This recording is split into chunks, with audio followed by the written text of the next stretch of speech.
Faslun fil aqiqati. Bermula ini itu suatu fasal menjelaskan tentang akikah. Al aqiqatu sunnatun kal udhiyati. Akikah itu hukumnya sunnah muakkadah, sama seperti udhiyah.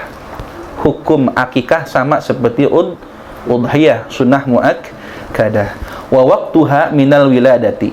Dan waktunya akikah mulai dari kelahiran ilal bulugi, sampai anak usia baligh, sampai berusia baligh.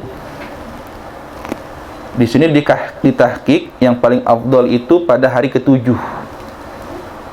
Pada hari ke-7. Wah, ada di sini. Sampai baligh. Summa ya'uqqu an nafsihi. Kemudian kalau sudah melewati masa baligh, ini anak belum diakikah, summa ya'uqqu, kemudian dia boleh mengakikahkan an nafsihi, terhadap dirinya sendiri. Nah, ini dalam mazhab Syafi'i bahwasanya seorang anak yang tidak diakikahkan orang tuanya karena ketidakmampuan orang tuanya, maka ketika dewasa dia boleh mengakikahkan dirinya sendiri. Tapi hemat kami, kalau emang punya rezeki buat akikah, uangnya kasih ke orang tua kita dulu. Kasihin orang tua kita, pesen, Bapak, Ibu, saya pengen akikah, tapi saya pengen Bapak Ibu yang mengakikahkan saya. Ini ada uangnya, tolong belikan kambing. Jadi saya niatnya cuma sedekah ke Bapak Ibu yang akikahin saya. Lebih afdol. Kita bersedekah mengakibatkan orang tua kita bisa mengakikahkan kita, sedekah kita bercabang dirinya. Sedekah sama orang tua dapat kebaikan akikah, kita diakikahin. 3 jadinya. Ya, kalau punya rezeki begitu. Mak, baba bilangin, maknya, baba nih beliin kambing buat saya akikah. Lebih cakep kayak begitu. Ya. Jadi dapat semuanya, kita dapat, orang tua kita dapat, akikah kita dapat juga. Gitu. Wal afdalu, dan yang paling utama, fil yaumis sabi'i, pada hari yang ke-7 setelah wiladah. Hari ke-7 setelah kelahiran.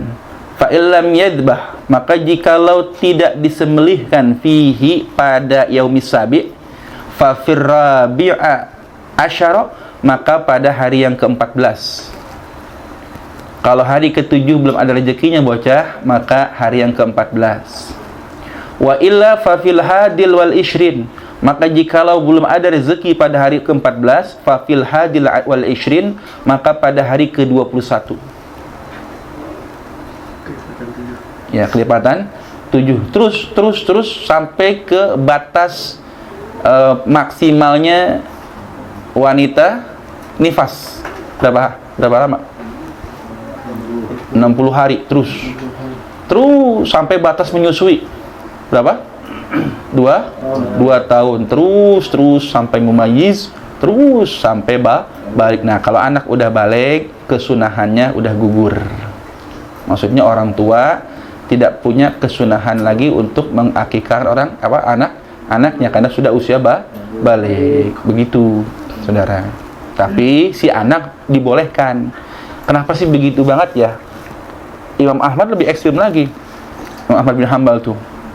Beliau kata, kalau ada orang tua mampu buat akikahin anaknya, tapi nggak diakikahin itu, tuh anak nggak bakal ngasih syafaat sama orang tuanya, nggak bakal kenal sama orang tuanya. Itu buat orang catatan ya, buat orang tua yang mampu. Dia ada duit, dia mau beli motor, dia mau beli tanah, anaknya nggak diakikahin. Nah, yang model begini, kata Imam Ahmad bin Hanbal, yang model begitu, di mana dia mampu, anak nggak diakikahin, maka dia mil kiamah, anak nggak bakal kenalin. Nggak ngasih syafaat, maksudnya nggak mau nolongin. Itu pendapat Imam Ahmad bin Hanbal, ya. Lebih ekstrim lagi. Dan ini berlaku untuk siapa, Bang Der? Berorang tua yang mampu. Berarti yang kagak mampu mah kagak ngapa-ngapa. Gitu. Iya, kan ini sunnah buat yang mampu. Wal akmalu, dan yang paling sempurna, syatani lidzakari, 2 ekor kambing untuk anak laki-laki. 2 ekor kambing untuk anak laki-laki. Perempuan setengahnya. satu ekor. Wa alla yaksira azmaha wala yaksira azmaha, dan jangan mematahkan tulangnya, jangan menghancurkan tulangnya. Masya Allah, maksudnya apa nih? Potongan gede. Kalau kita mah dihancurin ya. Sebenarnya jangan dihancurin tulang-tulangnya, potong-potongan gede betul. Ya, tulangnya ya jangan dipatah-patahin.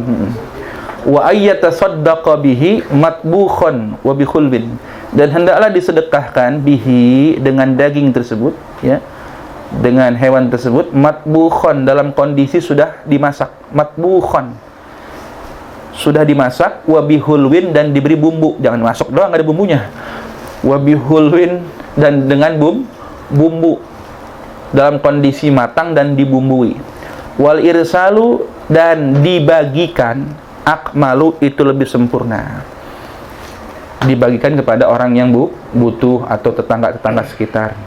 Wa yusannu halqu sya'rihi, dan disunahkan memotong rambut si bayi ba'da dzabhi, setelah pemotongan akikah, potong rambut. Wa tasadduqu, dan disunahkan sedekah bizinatihi, dengan ukuran berat rambut tersebut, zahaban, baik ukuran emas, summa fiddatan, kemudian ukuran perak. Dipelontos, rambutnya dihabisin tuh anak, dicukur, diukur dengan timbangan emas kalau mampu. Kalau tak mampu pakai timbangan perak. Seharga timbangan emas atau perak itu dikonversikan ke nilai uang, sedekahkan. Itu yang dilakukan oleh Rasulullah kepada Sayyidina Hasan dan Sayyidina Husain. Ya. Tuh calon bapak, siap-siap ya. Wa tahnikuhu, dan sunnah mentahniknya si bayi. Nah, tahnik dengan apa? Bitamrin, dengan kurma, sumahulwin, kemudian yang manis-manis, madu boleh. Sampai kopi. Yang manis-manis, awas bang ya. Yang manis-manis. Sirup juga jangan, kalau bocah bayi. Marjan dikasih bocah bayi. Kasih madu. Teknik ini penting. Teknik ini penting nih, teknik ya. Nambah. Teknik ini ke siapa? Ke ulama, ke orang yang lidahnya, air ludahnya memang berisi kebaikan-kebaikan. Ahli marifat. Terutama kepada ahli marifat tuh. Jadi bawa korma di piring. Bang Nur, tolong nih anak saya mau diteknik bang. Kejang anaknya. Anaknya kejang. Umur setahun udah berani ngomong. Nanya mulu. Masya Allah.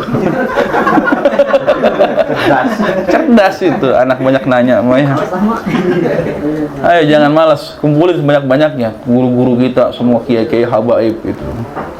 Tadusan bin Nikmat si Wais tuh paling banyak dia. Guru-guru semua tuh, Kiai Supudin Amsir, Kiai Maulana Kamal, Kiai Mir An-Samsuri, Habib Hamid tuh, si Wais tuh. Kiai Endang Fahlur Raji, berapa? 6 mau nggak salah itu. Iya. Lagi tablik akbar ya, modar tuh bocah. Ya nggak apa-apa, naikin panggung kan banyak ulama tuh, teknik. Itu ikhtiar kita. Ya, emang Rasulullah seperti itu. Kenapa? Supaya lidahnya mereka itu, orang-orang soleh itu, ludahnya mereka itu masuk. Bahkan kalau bisa sebelum ditetein emaknya, tahnik dulu. Sunahnya begitu. Jadi sebelum minum air ASI ibunya, ditahnik dulu. Jadi yang pertama kali masuk ke mulut tuh bocah adalah cairan, ya, daripada orang-orang yang soleh. Sebelum ASI emaknya. Ayo, ini harus begitu. Ini bagian dari ikhtiar kita. Ya mudah-mudahan ilmu dan akhlaknya seperti para kiai-kiai itu. Begitu maksudnya. Kawin apa buru-buru? Ya, amin dong. Dicuci udah mau diasah. Wa yukrahu, dan dimakruhkan taltikhu ra'sihi. Taltikh, melumuri taltikhu, melumuri ra'sihi, kepala si bayi, si anak, biddami, dengan darah. Ini kebiasaan Arab jahiliyah. Akikah itu udah ada sebelum syariat Rasulullah muncul di tanah Arab. Orang Arab tuh punya kebiasaan kalau ada anak yang lahir pada hari ketujuhnya, mereka potong binatang, kambing, lalu darahnya dilumuri kepalanya. Iya. Ya begitu. Akikah itu tradisi jahiliyah sebenarnya. Cuman dimodifikasi oleh syariat Islam dengan cara Islami. Ini bukti bahwa agama Islam itu bisa ya mengadopsi tradisi yang tadinya tidak baik menjadi baik. Jangan kaku dong. Akikah itu mengadopsi tradisi jahiliyah loh. Iya. Sebelum masa Rasulullah diangkat, bahkan Rasulullah begitu kan. Dilumuri dengan darah. Biasaan bayi itu begitu. Ya, tapi saya tidak pernah membaca kalau Rasulullah itu dilumuri darah kepalanya ya. Saya belum mendapatkan redaksinya, tapi kebiasaan orang Arab ya, kalau ada bayi yang lahir, mereka sembelih kambing lalu darahnya dilumuri kepalanya. Itu akikah buat mereka. Tradisinya begitu. Tapi saya tidak menemukan redaksi kalau Abdul Muttalib melumuri kepala Nabi dengan darah. Saya tidak tahu itu. Sepertinya tidak ya. Karena tidak ada redaksi yang mengatakan demikian. Tapi kebiasaan orang Arab begitu. Ini pertanda akikah itu hasil modifikasi syariat tradisi menjadi syariat. Ya. Wala ba'sa biza'faroni. Wala ba'sa, dan tidak apa-apa dilumuri biza'faroni, dengan minyak za'faron. Kalau pakai minyak za'faron boleh. Kalau pakai darah tidak boleh. Itu tradisi jahiliyah.